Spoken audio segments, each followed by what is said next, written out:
Vamos a ir a la palabra del Señor, continuando con lo que venimos hablando en el libro de Mateo. Mateo capítulo 9.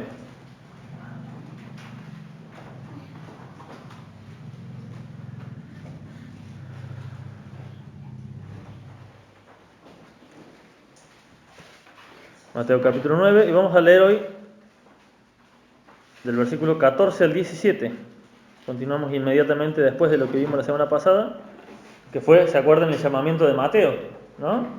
Cuando el Señor llama a Mateo. Y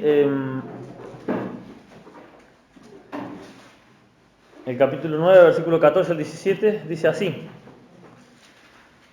Entonces vinieron a él los discípulos de Juan. Obviamente, ¿a qué se refiere? A Juan el Bautista, ¿no? No a Juan el discípulo. Diciendo: ¿por qué nosotros y los fariseos ayunamos muchas veces y tus discípulos no ayunan? Jesús les dijo: ¿acaso pueden los que están de bodas tener luto entre tanto que el esposo está con ellos? Pero vendrán días cuando el esposo les será quitado y entonces ayunarán. Nadie pone remiendo de paño nuevo en vestido viejo, porque tal remiendo tira del vestido y se hace peor la rotura. Ni echan vino nuevo en odres viejos. De otra manera los odres se rompen y el vino se derrama y los odres se pierden. Pero echan el vino nuevo en odres viejos, el vino nuevo en odres nuevos, y lo uno y lo otro se conservan. Amén a la palabra del Señor. Aquí nos encontramos con uno de los primeros, no sé si el primero, creo yo, ¿no? Encontronazo del Señor con los religiosos. Creo que, si no me equivoco, hasta lo que hemos leído hasta ahora, creo que es el primer encontronazo que tienen, ¿no? Este pasaje que vamos a ver hoy es un poquito complicado. ¿Por qué? Porque puede tener varias, no interpretaciones, porque la interpretación de la Biblia es una sola, pero sí puede tener varias enseñanzas. Pueden ser para nuestra edificación, como también para nuestra exhortación y reprensión, ¿sí?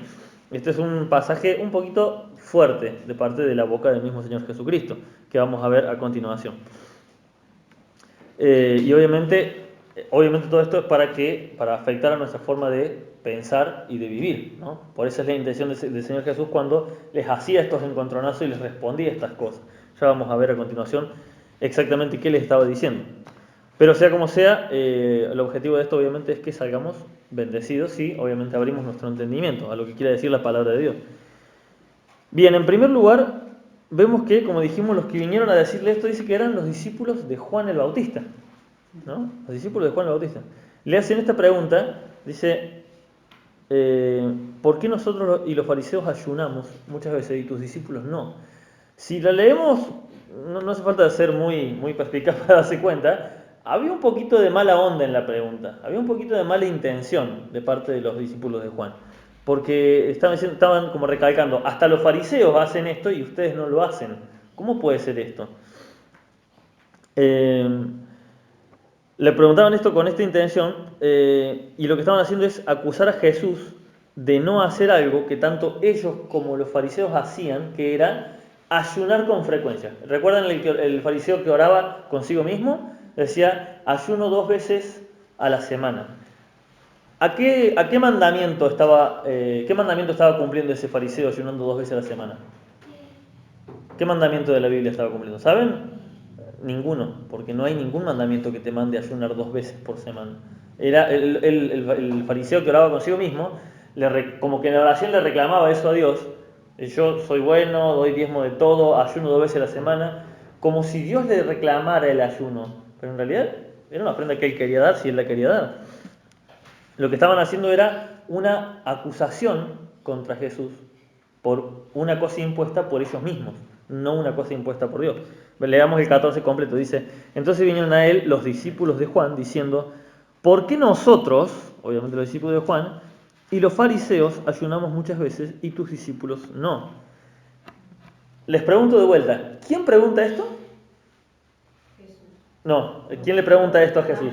Los discípulos de Juan. Exactamente, los discípulos de Juan. La pregunta es, ya para esta altura, Juan el Bautista estaba preso. Así que, si no estaban sirviendo a Juan en la cárcel, ¿Qué hacían persiguiendo a Jesús para preguntarle estas cosas? ¿Y por qué se los identificaba como discípulos de Juan? ¿Qué les dijo Juan a sus discípulos? Le preguntaron si él era el Mesías. Y él dijo, no, yo soy la voz del que clama en el desierto.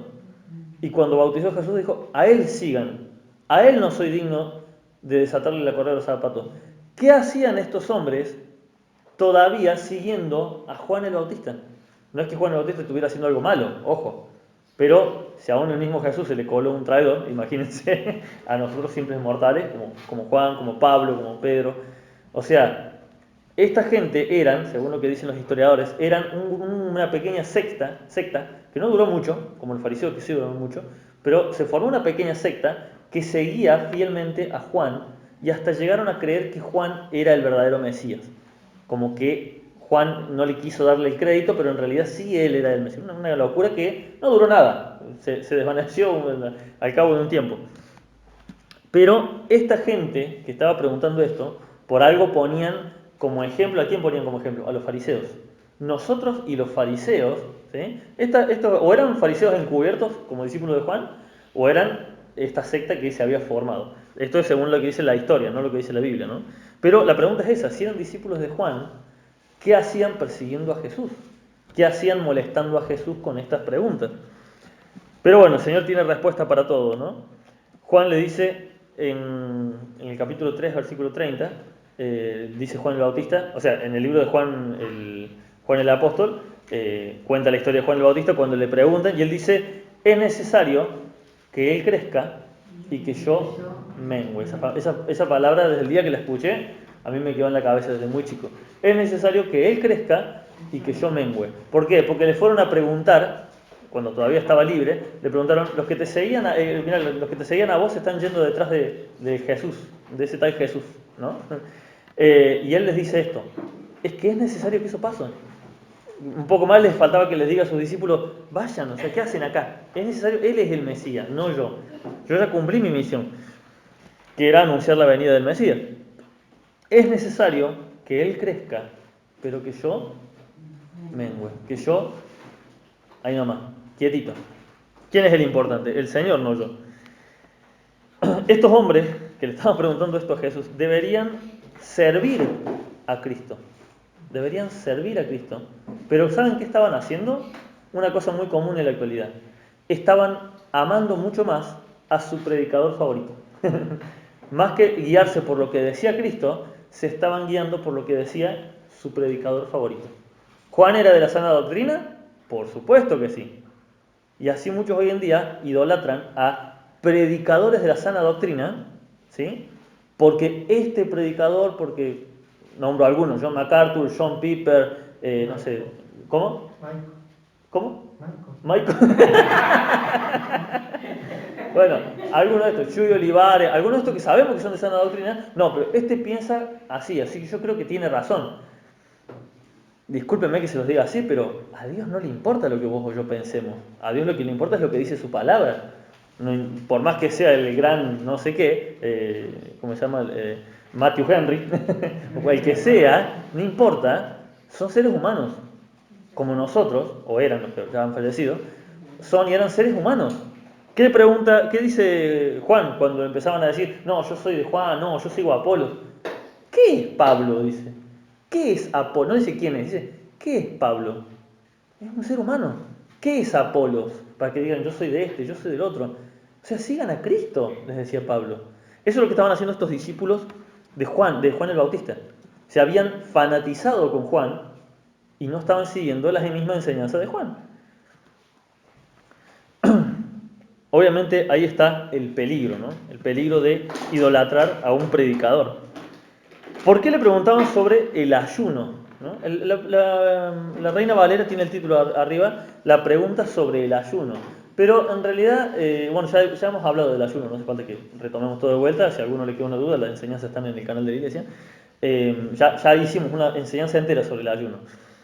Pero el título un poco no le hace justicia a todo el pasaje, porque en realidad todo el pasaje no se trata en sí del ayuno, sino que esto era una excusa para agarrarlo de algo a Jesús, de que en algo estaba errando, ¿no? ¿Por qué sus discípulos no ayunaban?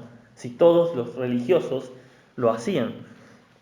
Los judíos tenían solamente, y los judíos, ni siquiera nosotros, solamente los judíos, tienen un ayuno obligatorio por la ley de Moisés. ¿Saben cuándo? El día de la expiación, el día del perdón, el Yom Kippur, la famosa fiesta de Yom Kippur.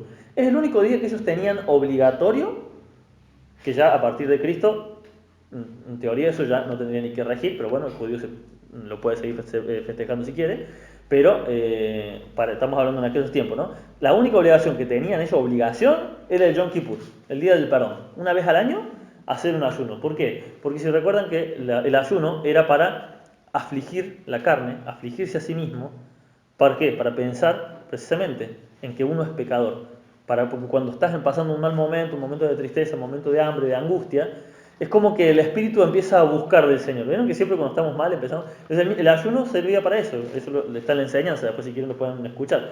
El ayuno sirve para eso, para debilitar la carne, para que se fortalezca el espíritu, para que se abra ese apetito de buscar de Dios, ¿no? Esa era la única obligación que tenían de hacer, pero los fariseos dicen que ayunaban 2 veces por semana. Esto para la salud es buenísimo, los mismos médicos te lo pueden decir. Ayunar 1 o 2 veces a la semana, o sea, comer un día, otro día, es bueno porque hace que el cuerpo se recupere, ¿no? Porque, claro, se desintoxique de tanta comida. Es bueno para el cuerpo, pero no es un mandamiento de Dios, no es una obligación que Dios le imponga a la gente, pero sí era una obligación que los fariseos y los discípulos de Juan estaban queriendo imponerle ¿a quién? A Jesús mismo. A Jesús mismo le querían imponer esta práctica. Era más que una ofrenda a Dios, era una práctica religiosa nada más. O sea, le estaban reclamando a Jesús que no cumplía mandamientos religiosos de hombre. O sea, una locura total. Y la respuesta del Señor es genial porque le dice en el versículo 15, Jesús les dijo, ¿acaso pueden los que están de bodas tener luto entre tantos que el esposo está con ellos? ¿A quién se refería como el esposo? A él mismo. ¿Y a quién se refiere? A los amigos del esposo, los que están con él, a los discípulos, a los que lo están siguiendo, ¿no? Obviamente. Entonces, si yo estoy acá con ellos no necesitan de estar de luto. De luto significa afligidos, ¿no? Jesús nos pone un ejemplo de los compañeros o amigos del novio cuando se está por casar, ¿no? Obviamente un buen amigo, si está pasando un mal momento en su vida, no va a ir a arruinarle el casamiento a su amigo. Va y pone la mejor cara y pone la mejor onda porque es el día del amigo que se está casando. Después mañana, otro día, le puedes contar sobre tus problemas. Pero ese día es el día especial del amigo. No como el día del amigo de ahora. Me refiero, es el día especial porque ese amigo se casa. ¿Qué clase de amigo le lleva sus problemas personales el día del casamiento? Por eso dice el Señor Jesús, ¿acaso pueden los que están de bodas tener luto entre tanto que el esposo? ¿No sería irresponsable estar entristecido cuando que te vea mal el novio? No, estaban de fiesta. ¿Por qué? Porque habían encontrado el Mesías. Habían encontrado al Salvador que tantos años habían esperado. ¿Por qué se iban a poner de luto ahora? No tenía sentido. ¿Acaso pueden los que están de bodas tener luto entre tanto que el esposo está con ellos? Pero vendrán días cuando el esposo les será quitado y entonces ayunarán. Esta es, creo yo, si no he visto mal, la primera referencia que dice Jesús mismo sobre su muerte, ¿no? La primera referencia a su propia muerte. Ya de aquí, casi al principio de su ministerio, ya les estaba avisando. Un día voy a ser quitado en medio de ustedes, ¿no? Entonces Jesús nos pone este ejemplo que nos muestra una cosa muy importante. Si Cristo verdaderamente vino a nuestras vidas, es imposible que vivamos una vida amargada. ¿Por qué? Porque el novio está con nosotros. Cristo vive en nosotros. Por eso dice, ¿cuál es parte del fruto del Espíritu Santo? El gozo. ¿Sí? Él cambia, dice, nuestro lamento en baile. Si Cristo está con nosotros, ¿podemos llevar una vida amargada? ¿Se puede concebir un cristiano que vive amargado? ¿Que vive preocupado por todo? Hay un problema si eso es así. Hay un problema grave porque significa que el novio no está en el corazón, que Cristo no está en la vida de esa persona. Si yo estoy con ustedes, ¿cómo van a estar de luto? De lo que está diciendo el Señor. Si yo vivo con ustedes, ¿cómo van a vivir amargados? ¿Se entiende? Los discípulos de Jesús habían encontrado al Mesías, o sea, no había motivo para ayunar. Estaban de fiesta, estaban gozosos, lo seguían a todos lados. Pero los religiosos no podían entender esto porque esta alegría constante en el corazón de la gente no tiene cabida en la mente de una persona religiosa. Yo he conocido tristemente a muchas personas muy religiosas, hablo de cristiano evangélico, no estoy hablando de católico, otra religión, hablo de los nuestros, personas muy religiosas que no entienden cómo uno se puede gozar en todo tiempo. Personas con años y años de cristianos supuestamente, pero no toleran ver que otros están contentos. Es una actitud horrorosa realmente. Eso es lo que les pasaba a estos hombres. Conocían mucha Biblia, pero no tenían el gozo de la salvación. ¿Qué le dijo David a Dios cuando pecó contra Betsabé y luego fue evidenciado? Escribió el Salmo 51. Dice, devolveme el gozo de la salvación. Devolveme ese gozo que yo tenía de que yo sabía que era salvo. Ahora sé que soy salvo, pero no tengo el gozo. Me falta el gozo de la salvación. Devolveme ese gozo.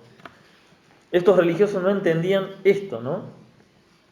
La alegría de una persona que verdaderamente sigue de todo corazón a Cristo. Una vez una hermana que pasó por aquí un tiempo después volvió a la iglesia donde estaba, ¿no? En orden, obviamente todo. Esta hermana estaba todo el tiempo muy contenta y todo el tiempo hablándole del Señor porque se había convertido hace poco. Y ella me contaba que alguien le dijo, le dijo, lo que pasa es que vos estás en el primer amor, le decían, ¿no? Como diciéndole, ya se te va a pasar, vos tranquila, ya se te va a pasar. Y se puso triste y me acuerdo que me dijo, me puso mal, porque ¿qué quiere decir? ¿Que este gozo, esta alegría que tengo yo, se va a ir? Eso depende de cada uno. Pero ¿qué pasa? Seguramente muchos hermanitos un poco amargados, ¿no? Le tiraron esta frase, lo que pasa es que estás en el primer amor, ya se te va a pasar, ¿no?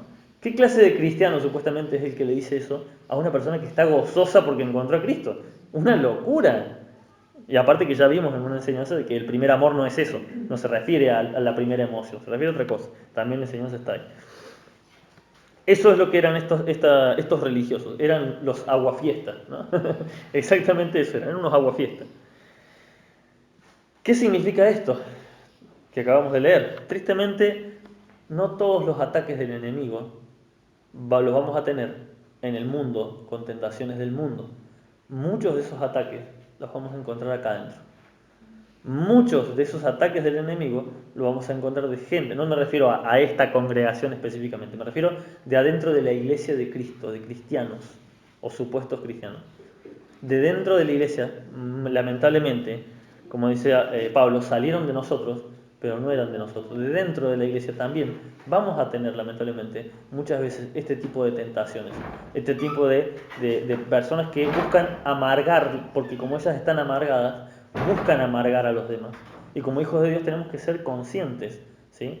Cuando se nos presenta una persona así, tenemos que ser conscientes. Esto es una persona amargada, ¿sí? Tengo que tener cuidado de lo que hablo, de lo que digo enfrente de esa persona, porque es una persona que claramente le falta conocer a Dios.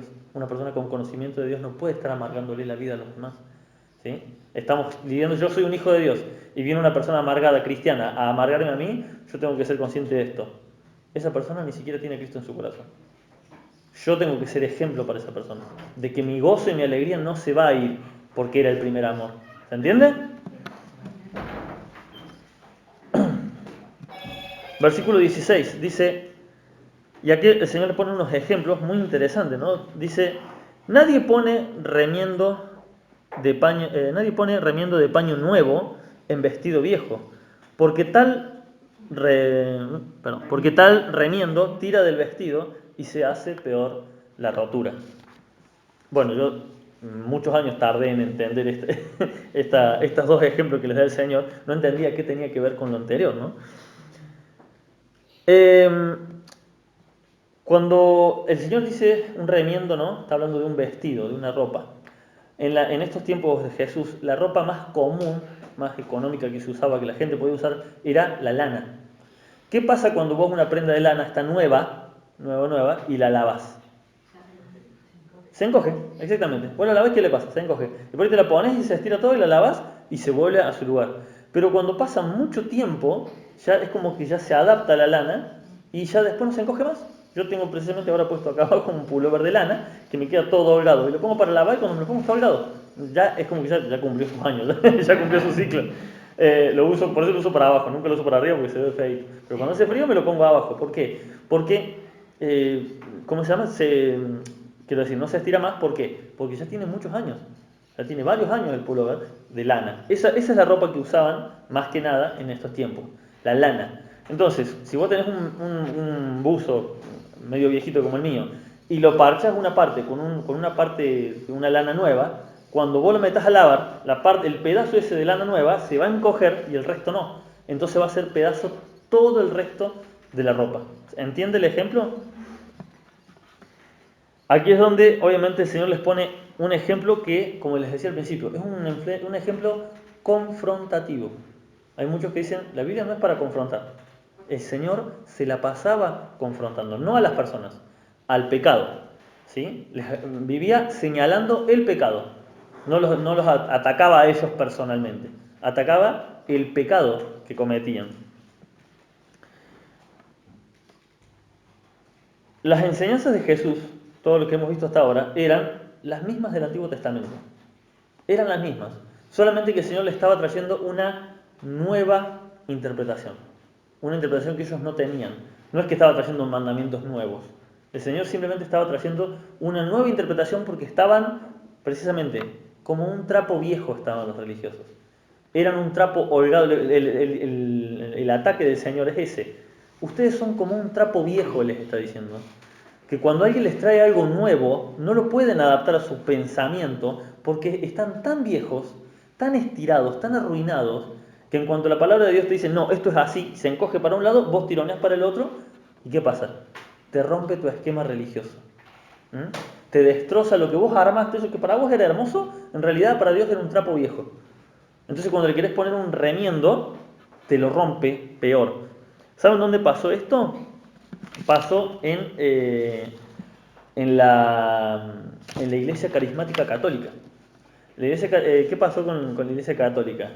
Como vieron en los años, no me acuerdo, en los años 70, años 80, vieron que demasiada gente se les iba de la Iglesia Católica a la Iglesia Evangélica, en los 80, ¿no? Se empezaron a hacer, ahí surgieron los carismáticos. ¿Qué hacían? Eran católicos, pero bueno, dijeron, ¿qué están haciendo allá? Tienen un poco más de música. Listo, pongamos música en la Iglesia Católica. Tienen grupo de jóvenes. Ok, le prestemos más atención a los jóvenes. Leen un poco más de Biblia. Así que cada tanto unos versículos que otros leían.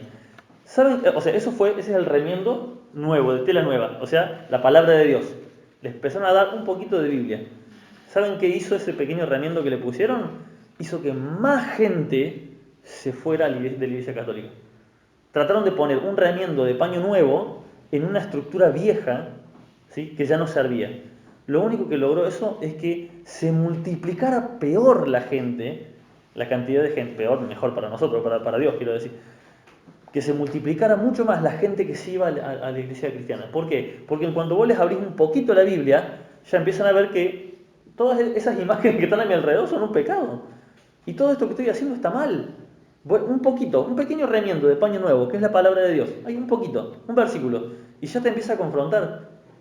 Obviamente están los que deciden no hacer nada, pero muchos de ellos, muchos predicadores que muchos conocemos, uno que lo escuché hace poquito, no lo sabía, ¿no? El pastor Chuy Olivares, él cuenta que él era un católico carismático. Ellos empezaron siendo una iglesia católico carismática. Y dice, ¿saben qué hacían? Cantaban, hablaban en lengua, o sea, lo que estamos viendo hoy en día. Y eso venía de la iglesia, ¿cómo se llama? Católica carismática. Y cuando empezaban a instruirse un poco más en la palabra de Dios, decían, che, pero esto está mal, che, pero esto está mal, che, pero esto está mal, y los terminó sacando, terminó destrozando ese paño nuevo que quisieron poner de la palabra de Dios, un pedacito de Biblia nomás, lo quisieron poner en esa carcasa vieja, les destruyó la carcasa vieja, y tuvieron que volver a lo que vemos. Acá también se intentó hacer en Vialé, no funcionó, y tuvieron que volver a las misas antiguas. Porque no podés arreglar con un pedacito de Dios tu vida. No podés arreglar con un pedacito de Dios tu vida vieja. ¿Qué hay que hacer? Hay que comprar una ropa nueva. Hay que revestirse de la nueva vida de Cristo. Para que el Señor, cuando nos pone un parche nuevo, la ropa es nueva, la vestidura es nueva, entonces no tira, no rompe, ¿no? Este es el ejemplo que le está diciendo el Señor. Ustedes son un montón de trapos viejos. No pueden entender esto porque son unos trapos viejos, le está diciendo a los discípulos de Juan y a los fariseos. En la otra, acá esto es lo de Mateo, pero después, si no me equivoco, Marco o Lucas lo cuenta también de vuelta y dice que en realidad vinieron juntos. Tanto los discípulos de Juan junto con los fariseos le preguntaban lo mismo, ¿no? Como que se complotaron un poco. Segunda de Corintios capítulo 5, versículo 17. El que lo tenga, por favor, que lo lea. Segunda de Corintios 5, 17. De modo que si alguno está en Cristo, nueva criatura es. Las cosas viejas pasaron, he aquí todas son hechas nuevas. Amén. Si estamos en Cristo, dice que somos nuevas criaturas. Somos personas nuevas, somos seres nuevos. ¿Cuándo? Cuando nos convertimos, yo digo, y después de 40 años de cristianos, ¿ya somos criaturas viejas? No. Si estamos en Cristo, cada día somos nueva criatura. No es que, bueno, ahora soy una nueva criatura y pasan los años y de vuelta se me va el primer amor y vuelvo a estar en esa. No. El que verdaderamente está en Cristo, todos los días es una nueva criatura. Eso no es un pasaje para cuando te convertís. Es un pasaje para toda la vida, ¿sí? El Hijo de Dios se renueva día a día en la palabra de Dios. En cada nueva enseñanza, en cada nueva predicación, en cada nueva, lo que sea. Si se está instruyendo en su casa, si está leyendo, si está haciendo un instituto bíblico. Uno se va renovando en oración, en compartir con los hermanos. ¿Uno qué hace? Se renueva día a día. Las cosas viejas van pasando y si me peleé, ayer me enojé con un hermano por tal cosa, al día siguiente ni me acuerdo. Porque nací, la mañana siguiente de vuelta soy otra nueva criatura. Ni siquiera soy el mismo de ayer. Soy uno mejor. ¿Se entiende? Eso es lo que el Señor quiere de nosotros. Que cada día nos saquemos el viejo hombre y volvamos a revestirnos del nuevo hombre. ¿Amén? Amén. Versículo 17. Acá el Señor pone otro ejemplo. Que dice más o menos lo mismo, pero con un ejemplo distinto. Dice, ni echan vino nuevo en odres viejos. De otra manera, los odres se rompen y el vino se derrama y los odres se pierden. Pero echan el vino nuevo en odres nuevos y lo uno y lo otro se conservan. Los odres eran unas bolsas de cuero que hacían, ¿no? Y que aún hoy en día se hacen en algunos. He visto otra vez que veía un documental, no sé si en África, dónde era, que todavía se hace, o en el Amazonas. Se hacen con cuero, hacen unas bolsas, ¿no? Con un huequito arriba y le ponen el vino. El vino nuevo fermenta y estira el cuero.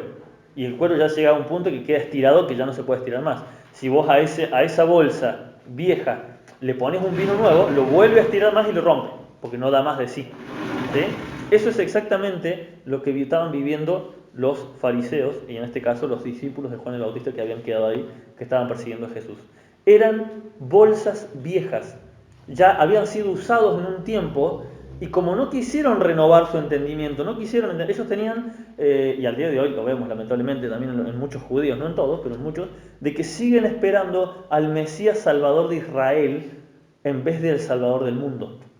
Ellos siguen esperando, como en aquel tiempo, ¿qué esperaban los fariseos? A un líder político.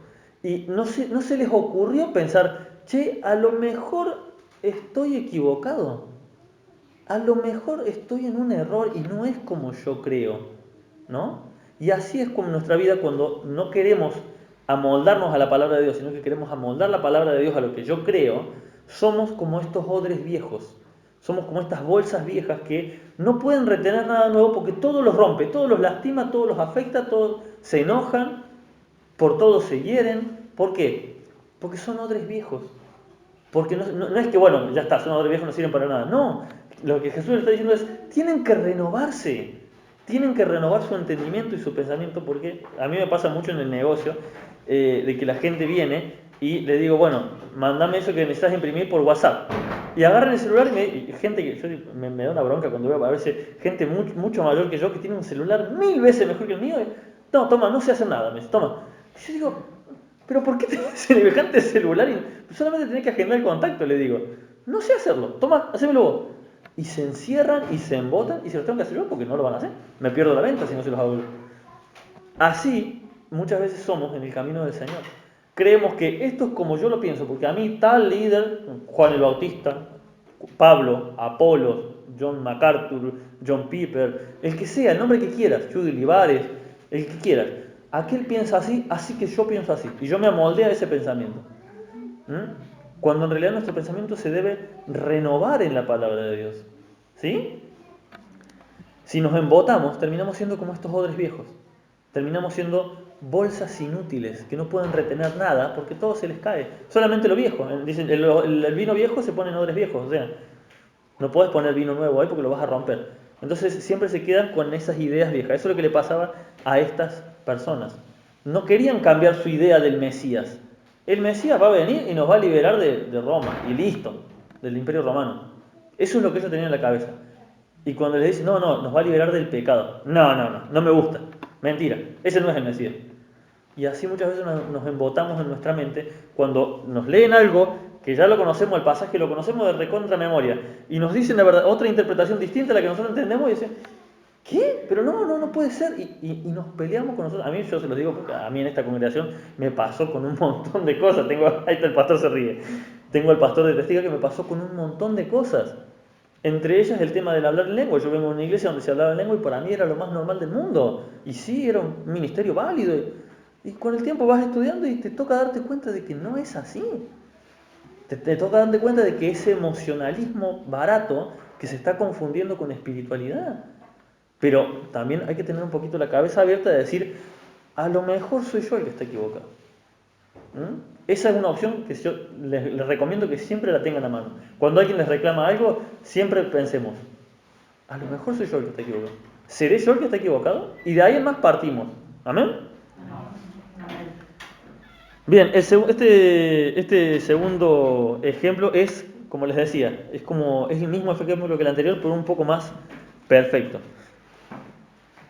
Las costumbres religiosas de los escribas y fariseos fueron las que no les permitieron ver a Jesús como el Mesías. Imagínense, cerrarnos a la salvación, porque Jesús no es lo que yo quiero que sea. Eso es lo que le pasó a estos hombres. Cerraban su mente a la salvación porque Jesús no se amoldaba a sus pensamientos. Y el Hijo de Dios se tiene que amoldar a los pensamientos de Dios. No es que tenemos que amoldar a Dios a nuestros pensamientos. Nosotros mismos debemos renovar los odres de nuestro entendimiento por medio de la palabra de Dios. Dice la palabra de Dios que sus misericordias se renuevan cada día. Cada día. Así que no debemos estancarnos en creer que lo que ya sabemos es total y absoluto. Dice Pablo, el que cree que ya sabe todo, todavía no sabe nada. Cuando creemos que ya sabe, a mí un testimonio cortito que les cuento justo antes de terminar. Cuando yo empecé con este libro de Mateos, como yo ya lo leí varias veces y como ya conocía mucho de las historias, pensé yo, esto capaz que sea más distendido, más fácil, no tan complicado. Y vuelvo y empecé, ustedes recuerdan, empecé desde Mateo 1.1 en adelante, y es una cosa que yo me sorprendo y sigo aprendiendo y le voy encontrando cosas que yo no entendía, cosas que yo no sabía, que las interpretaba de otra manera. Así es como tenemos que estar con la palabra de Dios, buscando día a día esa renovación en nuestro corazón, en nuestro entendimiento. Porque ahí es cuando el Señor, en ese momento, cuando verdaderamente decimos, Señor, háblame. Quiero que vos me digas si yo estoy equivocado. No es que voy a buscar en la Biblia a ver si tengo razón. No, mostrame si estoy equivocado. Con una actitud humilde. Entonces ahí, ¿qué estamos haciendo? Estamos remendando una vestidura nueva. Estamos cambiando a unos odres nuevos. Ser una vasija nueva cada día. Para que no nos volvamos esas vasijas viejas, religiosas, que no entienden nada. Le pasó al cristiano evangélico, le pasó un montón de veces. ¿Ustedes saben lo que costó meter en la iglesia un piano? ¿Saben lo que costó meter en la iglesia una guitarra eléctrica? ¿Saben con la cantidad de religiosos que se tuvieron que pelear porque había una batería? Y la batería es del diablo. ¿Por qué? No sé, pero es del diablo. ¿Entienden lo que pasa? ¿Y saben cuántos hermanos, cuántas iglesias se terminaron separando por tonterías como esa? Por sonceras, porque no se querían adaptar, porque creían que en vez de ponerse a ver, a lo mejor yo estoy equivocado. ¿Amén? Amén. Que el Señor les bendiga, espero que les haya sido de bendición como lo fue para mí.